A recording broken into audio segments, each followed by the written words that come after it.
Net connection open பண்ணுறோம்ல, டக்கு நெட்டை open பண்ணிட்டோம்னா வேர்ல்டு லெவலில் கனெக்ஷன் ஆகுதா இல்லையா?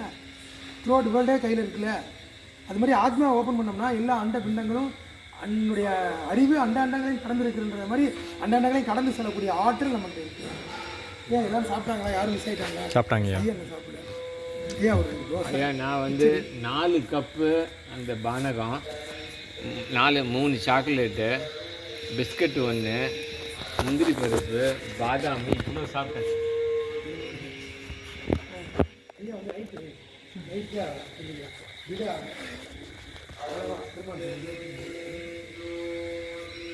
அதனால் எல்லாரும் என்ன சொல்லுறீங்கன்னா, இங்கிருந்து உடம்புல உயிர் இருக்க வரைக்கும் அந்த புலைகளை தவிர்க்கணும். புலைகளை தவிர்க்கிறது ரொம்ப ரொம்ப முக்கியம். வள்ளுவர் என்ன சொன்னார்? வள்ளுவர் தன்னை உலகிற்கு வந்து வாங்குவது கொண்ட தமிழ்நாடு. வள்ளுவர் என்ன சொன்னார்?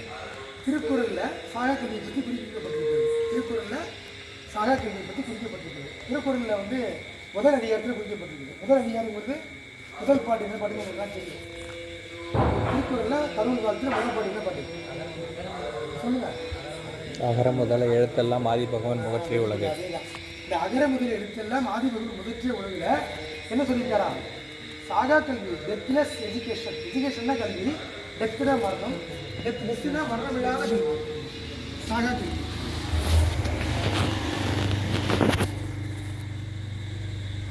இதனால டெத்லெஸ் எஜுகேஷன் ரொம்ப முக்கியமானது. டெத்லெஸ் எஜுகேஷன் முக்கியமானது. இந்த அகர முதல் எழுத்தெல்லாம் ஆதி பகவான் முகற்றே உலகம் இல்லையா? அதில் முதல் எழுத்து என்ன? அகர முதல் அந்த குரலில் முதல் எழுத்து என்னது? ஆனந்த என்ன யாருக்கா தெரியுமா? யாராவது கரெக்டாக சொல்லிங்கன்னா ஒரு அப்புறம் வேற வேற யார் சொல்றா? யாராவது சரியா சொல்லுங்க. ஆனந்தம் தெரியுமா? ஆயுத எழுத்து அகரம்.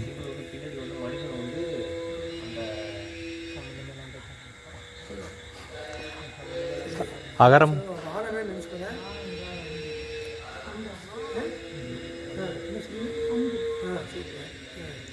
அகரம்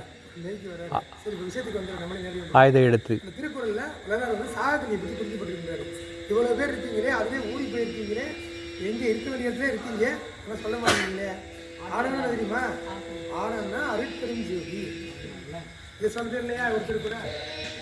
அருட்பெருஞ்சோதியை பற்றி திருக்குறளில் சொல்லப்பட்டிருக்கிறது. முதல் எழுத்து என்னது? முதல் எழுத்து என்னது? ஆனந்தம் என்னது? Very good. அது சொல்றதுக்கு வந்தாருமா? முதல் எழுத்து என்னது? ஆனாவுக்கு என்ன டெஃபனிஷன்?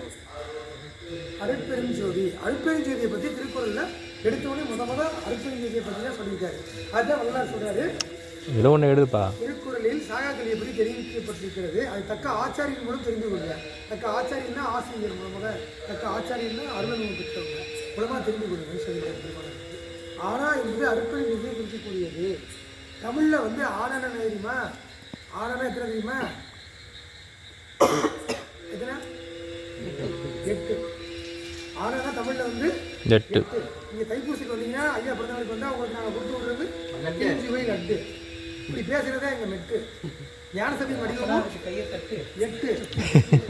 தப்பு பண்ண நல்ல கொடுப்பாரு ஒட்டு கொட்டு. இப்படி பேசுறதே எங்க மெட்டு. இறைவனுக்கு பிடிச்சது மல்லிகை மொட்டு. நம்மளால நல்ல ஒரு சன்மார்க்க செட்டு போட்டு ஒரு கட்டு. அது மாதிரி ஆறான 8. தமிழ்ல வந்து 8.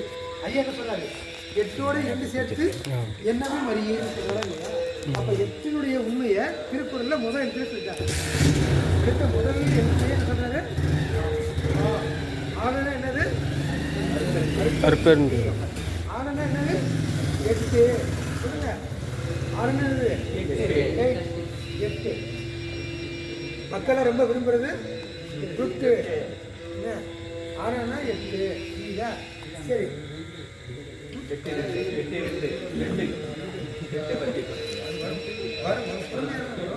இதெல்லாம் புரிய வச்சுதானே உன்னை பத்தி புரிஞ்சுக்கிட்டு அடுத்து உன்னே புரிஞ்சுட்டு அடுத்து புரிஞ்சுப்பாரு. ஆனா 8 பேசிக்கிட்டோம்னா ஆனாவுக்கு அடுத்து 2 வருது. 2வது எடுத்து என்ன எடுத்து வருது? திருக்குறள் சொல்லுங்க. யாராவது காரணம் என்னது? யாராவது சொல்லுங்க. காரணம் சூப்பர். யார் சொல்லுங்க. சூப்பர். உங்கள் பேர் சூப்பர், கரெக்டாக சொல்கிறேன். அதாவது அதுக்கு என்ன காரணம்னா அந்த அற்புதம் சொன்னோம்ல, அதை வச்சு அவருக்கு ஆற்றல் அறிவு நாளைக்கு எந்த இம்ப்ரூவ்மெண்ட் ஆகுது. காலங்களாம் வாழ்க்கை காலையும் வெற்றி வாழ ஆண்டோடு காடா என்பது கடையை பிடிக்குது. சரி, இப்போ அகர முதல் எழுத்தெல்லாம் வாதிபகம் முதல் உள்ளதில்ல. ஆறுனா என்னன்னு சொன்னால் ஆறுனா என்னன்னு சொன்னால் வேற என்ன சொன்னோம்? 8. ஆறாவது என்ன வருது? காரணம் என்னது? கருணை. தமிழ்ல வந்து எத்தனை? 1. தமிழுக்கு 1ன்னு சொல்றதுக்கு காரணம் போடுவாங்க. தமிழ்ல 1ன்னா காரணம். அப்ப ஆனாவை காணாவை கூட்டினா என்ன வருது? ரெண்டையும் சேர்த்து அதை மட்டும் சொல்லுங்க. ஆக ஆனாவை காணாவை கூட்டினா ஆக அகம் அகம் அகம் பொருந்து சொல்றாரு. திருக்குறள் என்ன சொல்றாரு? ஃபர்ஸ்ட் வெரி குட் இன்ஃபர்மேஷன் கொடுக்குறாரு. அகம் பொருந்துங்க. அகம் பொருந்துங்க. இன்சைடு இந்த ஆத்மா. இப்போ வந்து காரில் போயிட்டு இருக்கோம். காரில் இருந்தால் உள்ளே உட்காந்துருந்தோம்னா இன்சைடு. கண்ணாடிக்கு டோருக்கு வெளியே மிரருக்கு வெளியே கை நீட்டினா அவுட் சைடு வெளியே புறம். அகம் புறம்னு சொல்கிறோம்ல. அகம்னா உள்ளே, புறம்னா வெளியே. நம்ம உடம்புக்குள்ளே இப்போ செல்ஃபோனுக்குள்ளே உள்ள இருக்க சிம் கார்டுங்கிறது அகம், வெளியே வந்து புறம். அது மாதிரி உடம்புக்குள்ளே உள்ளே இருக்கக்கூடிய உயிர் இருக்கிறது வந்து அகம், வெளியே வந்து புறம். புரியுதா? அப்போ அக என்பது அகம் பொருந்தது. அகம் பொருந்தது. எத்தனை பேர் அகம் பொருந்திருக்கோம்? அகம் ஆனா என்பது அற்புதத்தை குறிக்கக்கூடியது. ஆனா என்பது 8ஐ குறிக்கக்கூடியது. காணா என்பது 1ஐ குறிக்கக்கூடியது. காணா என்பது கருணையை குறிக்கக்கூடியது. இந்த கருணையும் அற்புதத்தை ஆண்டவரும் கருணையும் ஒன்ற. அற்புதத்தை தனிப்பெருங்கருணை சொன்னார். கருணைங்கிறது சாதாரண கருணை இல்லை, பெருங்கருணை, தனிப்பெருங்கருணை. அப்ப அற்புதத்தையும் தனிப்பெருங்கருணையும் எங்கே இருக்கு? திருக்குறள்ல முதல் அதிகாரத்தில் முதல் குறள்ல இருக்கு, கடவுள் வார்த்தை இருக்கு. இந்த உண்மையை வெளிப்படுத்துகிறார் ஆண்டவரின் மூலமா வெளிப்படுத்துகிறார். இந்த ஆத்மா மூலம் வெளிப்படுத்திருக்கார் நமக்கு. என்ன அகம்? அகம் அகர முதல், அதுதான் முதலா இருக்கு. ஆண்டவரும் ஆன்மாவும் முதலாக இருக்கிறது. எது முதலா இருக்கு? எது முதலா? ஒரு துணி சொல்லணும்னா என்ன பண்ணணும்? முதல் போடணும். முதல் இல்லாமல் ஊதியம் பெற விளைந்தேனோ. முதல் போட ஊதியம் எடுக்க முடியுமா? மற்ற எடுக்க முடியுமா?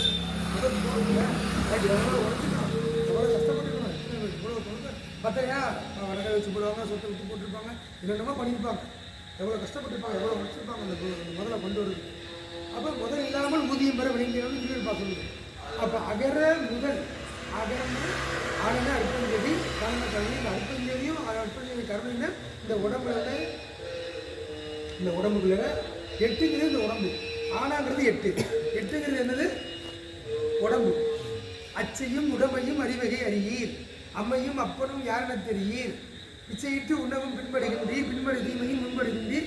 இச்சையில் கண்மூடி எச்சிக்கம் கொண்டீர். எத்துணை கொள்கின்றீர் குற்றுலகிறீரே. பட்டி மேல் வட்டிகோள் மார்க்கத்தில் நின்றீர். வட்டியை வளர்க்கின்ற மார்க்கத்தை அறியீர். பெட்டி மீது பட்டி வைத்து ஆள்கின்றீர். வயிற்று பெட்டி நிரப்பிக் கொண்டு ஒட்டியோடு இருந்தீர். பட்டினை கிடப்பாரை பார்க்கவும் நேரி. பழங்கஞ்சி ஆயினும் வழங்கவும் நினைவு. பழங்கஞ்சியாக இருந்தால் கூட கிலோ 60 ரூபாய்க்கு விற்கிது. ஃப்ரிட்ஜில் வை, நாளைக்கு கொடுக்கலாம். வள்ளலார் பாடுறது திருப்பா 6ஆம் திருமுறை வள்ளலார் பாடி. அதனால அவர் பாடின பாட்டு தீமைக்கெல்லாம் அது வைக்க வேட்டு. கண்பருவ பூட்டு கண்பருவா பூட்டு கண்டுகளை கொண்டு வர முன்னுடை நாட்டு ஐயர் முத உயர்வதை அப்பர் விளையாட்டு ஆடுவதென்றே மலையை வாழ்க்கை வாக்கு சொந்தமெனதாச்சு தேவர்களிடம் ரூபங்களிடம் பேசுவதும் பேச்சு இச்சமய வாழ்வில் எனக்கு என்ன இனி ஏச்சு என் பிறவி திரும்பமெல்லாம் இன்றோட போச்சு. என் பிறவி திரும்ப இன்றோட போகணும்னா இங்கே 3வது என்ன ஓப்பன் பண்ணிக்கணும். 1 அற்பஞ்சை, 2 கருணை. 2ஐயும் பிடிச்சிக்கிட்டோம்னா 3வது கண்ணு ஓப்பன் ஆகும். இந்த கண்ணு ஓப்பன் ஆகும். இந்த 3வது கண்ணு எப்படி சொன்னால் உங்களுக்கு நமக்கெல்லாம் புரியும். தேர்ட் ஐ, ஃபர்ஸ்ட் ஐ வலது கண்ணு, 2வது ஐ இடது கண்ணு, 3வது ஐ நடுக்கண். தேர்ட் ஐ என்னது? 3வது கண். இந்த 3வது கண்ணை ஓப்பன் பண்ணிக்கணும்னா எத்தனை மணிக்கு எந்திரிக்கணும்? காலையில் 3 மணிக்கு. அதிகாலை 3 மணிக்கு. காலை 3 மணிக்கு எந்திரிக்கணும்னா 3 மணிக்கு மிஷின் ஓப்பன் பண்ணிக்கிட்டா ஆட்டோமேட்டிக்காக ஓப்பன் ஆகும். அப்போ அகம் பொருந்தணும். எப்படி அகம் பொருந்துறது? தீபத்தை வச்சுட்டு முன்னாடி உட்காந்து அருட்பெரும் ஜோதி அருட்பெரும் ஜோதி தனிப்பெரும் கருணை அருட்பெரும் ஜோதிங்கிற மகாமந்திரத்தை நாக்கு ஆடாமாசையாக சொன்னோம்னா குருமதி ஓப்பன் ஆகும். இங்கே தான் முத திருவுருள் வெளிப்படுத்துது ஆத்மா. இந்த ஆத்மா மூலமாக அற்புதஞானவர் உள்ள போது வெளிப்படுத்துகிறார். உங்களுக்கு நீங்கள் செஞ்ச தாவத்தினாலேயோ கருணையினாலேயோ பாபு ஐயாவோட தொடர்புனாலேயோ உங்களுக்கு எல்லாம் கிடைக்கும். ஆமாம், ஐயா ரொம்ப மகிழ்ச்சிங்க ஐயா. அதனால நமக்கு திருவிழாவை நாள்தோறும் படிக்கணும், திருக்குறளை படிக்கணுன்றது டெய்லி ஒரு திருக்குறள் எழுதி போடுங்க, தினமும் ஒரு திருவிழா எழுதி போடுங்க. ஆமாம், 2 கண்கள், 2 துவாரங்கள், 2 படிகள், 2 நிலைகள். அது தமிழில் எழுதி போடுங்க, இங்கிலீஷில் எழுதி போடுங்க. அது எழுதி போட்டு அது விளக்கம் எழுதி போடுங்க, ஒரு போர்டு போட்டு எழுதி போட்டோம்னா அதை ப்ராக்டிக்கல் லைஃப்பில் கொண்டு வரணும். ஆனால் அதுதான் நமக்கு ரொம்ப மெயின். ஏன்னா ஒரு ஆத்மாவில் அதுதான் இருக்குது கெயின். நம்ம யாரும் இருக்கக்கூடாது, ஓய்வு நினைக்கக்கூடாது, மனைவி தவிர கணவன் தவிர அது ஒரு பெயின். அப்படி நினைச்சா ஏன் ஒரு பெயின், அப்புறம் காலில் ஒரு பெயின். நம்ம ஒழுக்கமாக இருந்து ஜீவகாரணமாக இருந்து வெஜிடேரியன் இருந்தால் நல்லா வேலை செய்யும் பிரெயின். ஒழுக்கமாக இருந்து நிலவரத்தை சொன்னால் வரும், அதனால பிரெயின். கடவுள்களை சுற்றி சுற்றி செய்யும். தப்பு பண்ணால் இறைவன் ஒரு ஃபைன், அப்புறம் காலில் இருக்குது. இறைவனை பற்றி நான் ஃபைன் பண்ணுவார் தெரியுமா? இறைவன் ஃபைன் பண்ணுவார் எதுக்கு? யாராவது ஒருத்தர் கரெக்டாக சொல்லிட்டீங்கன்னா ஒரு கிஃப்ட் கொடுத்து, மிகப்பெரிய கிஃப்ட் உங்களுக்கு யாருமே நினச்சி பார்க்க முடியாது. ஒரு கிஃப்ட் கொடுத்து கரெக்டாக சொல்லிட்டீங்கன்னா இறைவன் தப்பு பண்ணால் எல்லா தப்புக்குமே பனிஷ்மெண்ட் உண்டு. ஆனால் நேரடியாக அபராதம் போடுறதால வரலாறு சொல்லிட்டார். ஒரே ஒரு தப்பு பண்ணிங்கன்னா உடனே ஃபைன் பண்ணி அபராதம் கொடுத்துருவார். அந்த அபராதத்தை கட்டியே ஆகும் அப்படின்னு வரலாறு சொல்கிறார், திருவள்ளுவர் சொல்கிறார். சொல்லுங்க, எனக்கு நீங்கள் சொல்லுங்க. மற்ற உயிரை வந்து நேரடியாக பொதுவாக சொல்லக்கூடாது, அது பொதுவான வார்த்தைகள். எனக்கு வந்துட்டீங்க, மேக்ஸிமம் வந்துட்டீங்க, நேரடியாக சொல்லுங்க. பொய் சொல்லக்கூடாதுன்னா இங்கே இருக்க எல்லாரும் ஃபைன் கட்டிகிட்டே இருக்காங்க. வயலே கட்டிக்கணும், வாழ கூட கட்டிக்கணும். ஏன்னா கண்ணால் பார்ப்பது போய், காதால் கேட்பது போய், தீர விசாரிப்பதே போய் இருக்காங்க. நேரடியாக சொல்லட்டுமா? வெறுங்கிறீங்க பெருமானார் திருவள்ளுவர் சொல்லியிருக்காரு, இந்த விஷயத்தை செஞ்சிட்டீங்கன்னா நேரடியாக ஃபைன் போடு. அல்ல அனுப்பி ஆண்டவரே ஃபைன் போடுறதா? சுட்டால் அபராதம் என பகருகின்றேன், வாய்தடிக்க சொல்லுகின்றேன், வார்த்தை கேட்டும் பணம் முதைக்கு சம்மதிக்கும் பெயரே பிணமுதைக்கு சம்மதியில் உண்மை தொட்டாலும் தோஷம் வரும், விட்டாலும் கதியில் சொல்லியிருந்தேன். ஆண்மனையை ஒருமைப்பாட்டு பற்றி 6ஆம் தொண்டை சமாதி வைப்பத்தை சொல்றாரு. இறந்தவங்களே எரிக்கக்கூடாது, எரிச்சா ஃபைன் போடுவீங்க. யாராவது இறந்து போயிட்டாங்கன்னா, வயசானவங்க இறந்து போயிட்டாங்கன்னா எரிக்கக்கூடாது, எரிச்சா ஃபைன். அவங்களுக்கு இறைவனே ஃபைன் போடுறாரு. ஏன்னா நமக்கு ஒரு 2 வீலரில் போகிறோம், ஸ்க்ராட்ச் ஆச்சுன்னா எவ்வளோ போகும் வருது. ஆஃப்டர் ஒரு 2 வீலர் அது ஸ்க்ராட்ச் 2 லட்சம் பைக்கு வாங்கியிருக்கேன், 2 லட்சம் வாங்கியிருக்கேன், 1 லட்சம் வாங்கியிருக்கேன், 1 லட்சம் வாங்கியிருக்கேன், ஸ்க்ராட்ச் ஆச்சுன்னா எவ்வளோ போக முடியும்? அப்போ வந்து அவ்வளோ பைக்கு ஸ்க்ராட்ச் ஆச்சுன்னா எவ்வளோ போக முடியல? அன்றாட பார்த்துட்டு இருக்கீங்க, அப்பா அம்மா தாத்தா பாட்டி சொன்னாங்கன்னா இறந்து போனாங்களா, அவங்க போய் டிஸ்ட்ரைட் பண்ணால் இறைவனுக்கு எவ்வளோ போக வரும்? அதை புதைக்கணுமா இல்லையா? சேஃபாக பாதுகாக்கணுமா இல்லையா? அதனால் தேகத்தை பொன் போல பாதுகாக்கணும். தேகத்தை எப்படி பாதுகாக்கணும்? பொன் போல பாதுகாக்கணும். சுத்த ஆகாரம் கொடுத்து சுத்த தேகமாக வளர்க்கணும். ஏன்னா இது நல்ல உருவம். நமக்கு யாருக்கு வரக்கூடாது? கர்வம். இந்த உலகமே ஒரு மிகப்பெரிய ஒரு சர்வம். ஆண்டவரை நம்மளும் இது உருவம் மாற வேண்டும், இந்த உருவம். அதனால் இந்த உலகத்தில் எங்கே பார்த்தாலும் பஞ்சம் தலைவிச்சா இருக்குது. எதுக்கு பஞ்சம்? ஒருவனுக்கு ஒருத்திங்கிற பண்பாடு தான் பஞ்சம். எல்லாத்தையும் சகோதரியாக பார்க்கணும், எல்லாத்தையும் சகோதரனாக பார்க்கணும். அப்படி பார்க்குறப்ப வந்து அந்த பஞ்சம் நீங்களும் என்ன செய்யணும்? பஞ்சம் நீங்கிறோம்னா நம்ம இறைவனை அடையணும் தஞ்சம், திருப்பஞ்சி ஆண்டு அடையணும் தஞ்சம். நம்ம யாரையும் இருக்கக்கூடாது தஞ்சம், தர்மமண்டலத்தை காணக்கூடாது தஞ்சம், யாருமே இருக்கக்கூடாது தஞ்சம், இறைவனை மறக்காமல் இருக்கணும் தஞ்சம்.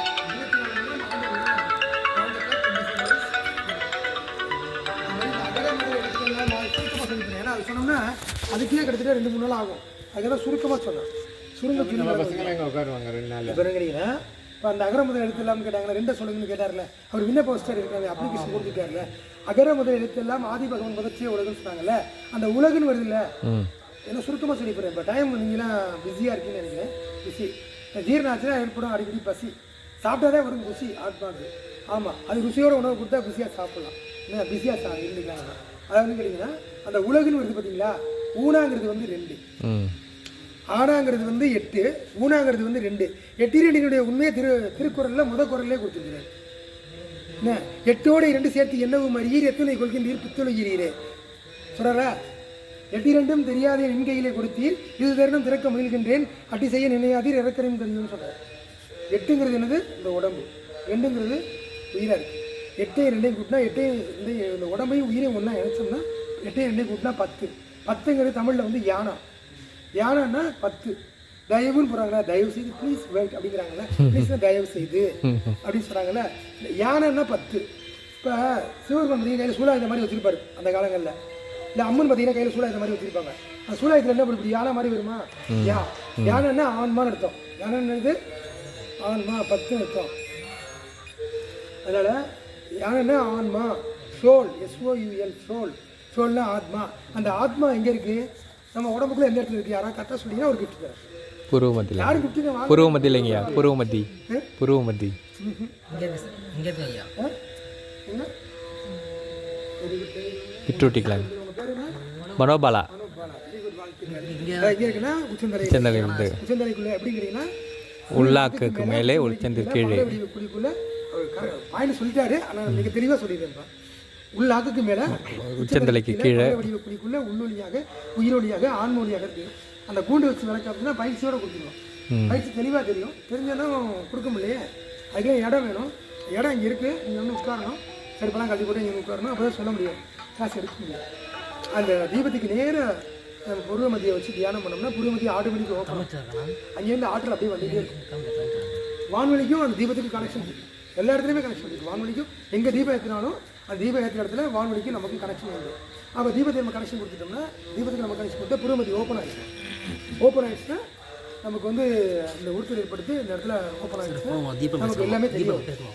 அப்படியே ப்ராக்டிஸ் பண்ணணும். டெய்லி தியானம் பண்ணி தியானம். செல்ஃபோன் சார்ஜ் பண்ணுற மாதிரி இந்த ஆத்மாவை சார்ஜ் பண்ணணும். சார்ஜ் பண்ணுறது ரொம்ப முக்கியம். சார்ஜ் பண்ணிகிட்டே இருந்தோம்னா நல்லா சகஜமாக வாழலாம். அதான் சகஜ பழக்கம். சமாதி பழக்கம் இல்லை. போய் சமாதி பழக்கத்தை அப்படியே மணிக்கணக்காக 3 மணி நேரம் 6 மணி நேரம் 10 மணி நேரம் 12 மணி நேரம் உட்காந்துடக்கூடாது. இங்கே வாங்க. ஒரு நாளைக்கு 21 மணி நேரம். ஒரு நாளைக்கு வந்து 8 ஜாமம். ஒரு ஒரு ஒரு ஜாமுங்கிறது 3 மணி நேரம். சரி போட்டுருங்க, நான் கொடுத்துட்றேன். 3 ஹவர்ஸ் வந்து ஒரு நாளைக்கு வழிபாடு பண்ணணும். 21 மணி நேரம் நீங்கள் கம்ப்யூட்டரில் உனக்கு அமுச்சு விட்றேன். குடும்பத்தை பாருங்கள், தொழிலை பாருங்கள், வருமானத்தை பாருங்கள். 150 போட்டுருங்க. ஆமாம், 3 ஹவர்ஸ் என்ன பண்ணணும்? இறைவனுக்காக எவ்வளோ நேரம் ஒதுக்கணும்? சரிப்பா, எவ்வளோ நேரம் ஒதுக்கணும்? சரிப்பா, ஓகே. 3 ஹவர்ஸ் ஒதுக்கணும். 3 ஹவர்ஸ் ஒதுக்கிட்டீங்கன்னா எல்லா நன்மையும் நடக்கும். ஒரு நாளைக்கு 3 மணி நேரம் ஒதுக்கணும். அது எப்படி ஒதுக்கலாம்? காலைல 3 to 6 அற்புதமான நேரம், அமுத காற்று வரக்கூடிய நேரம், பியூரிஃபைடு ஏர் வரக்கூடிய நேரம் ஒதுக்கலாம். முடியலையா? காலைல 1 hour, லஞ்ச் 1 hour, மதியம் வாக்கில் 1 hour, நைட்டில் 1 hour. இல்லையா? முடியலையா? காலைல 2 hours, நைட்டு 1 hour. இல்லை முடியலையா? 1/2 மணி நேரம் 6 half an hour. அதான் 6 கால பூஜைன்னு சொல்கிறாங்க. புரியுதா? அப்படி பிரிச்சுக்கிட்டாங்க. அவங்க 6 கால பூஜை 1/2 மணி நேரம் ஆக்கிக்கிட்டாங்க. அப்போ 6 3 ஆச்சா? 3 hours ஆச்சா? ஒரு நாளைக்கு 3 மணி நேரம் ஒதுக்கினா போதும். நம்மளை பிடிச்ச பிறகு ஆளே கிடையாது. இறைவன் நோக்கி போயிடலாம். உலகில் போய் வீணாக போயிடலாம். அருளியில் போய் ஆண்டவர் பிரச்சனை. உலகிலே இருக்கணும். உலகிலோடு அருளிலும் முகந்த இணைக்கி அளித்தால் கடவுள் சிற்றம்பலத்தை வாழ்வேன்னு சொல்லியிருக்கேன். அப்படின்னா நமக்கு அருளிலும் வேணும், உலகிலும் வேணும். அருளிலும் வள்ளலார் வந்து அருளிலும் வல்லவர், உலகிலும் வல்லவர். வள்ளுவன் அதாவது நல்ல ஆர்டர் படித்த ஒரு பெருமானார் வந்து எதாக இருந்தாலும் நம்பர் 1 நிற்பார். அவர் தான் உண்மையான சகலகலா வல்லவர். அருள் வல்லவர். அவர் சாதாரண வல்லவர். அருள்மயமானவர், மயமானவர். ஆமாம், அளவு கிடந்த மிராக்கு. அதாவது ஈடு செய்ய முடியாத, நாட் ஈக்குவல், அல்டிமேட் மிராக்கு. ஐயா சூப்பருங்கய்யா, ரொம்ப மகிழ்ச்சிங்கய்யா, ரொம்ப நன்றிங்க. வாழ்த்துக்கள். நீங்கள் எப்போவுமே உங்களுக்காக உணவு ரெடியாக இருக்கும். நீங்கள் எப்போ வேணால் வரலாம், எத்தனை மணிக்கு வேணால் வரலாம், எவ்வளோ பேர் வேணால் வரலாம், எவ்வளோ பேர் வேணால் கூட்டிகிட்டு வரலாம். 24 hours இந்த இடத்துக்கு பேர் ஏடிஎம்னு பேர். ஏடிஎம்னா எனி டைம் மீல்ஸ், ஏடிஎம்னா ஆல் டைம் மீல்ஸ், ஏடிஎம்னா ஏன்னா அறுப்பது, எதுக்குமே தனிப்பெருங்க என்ன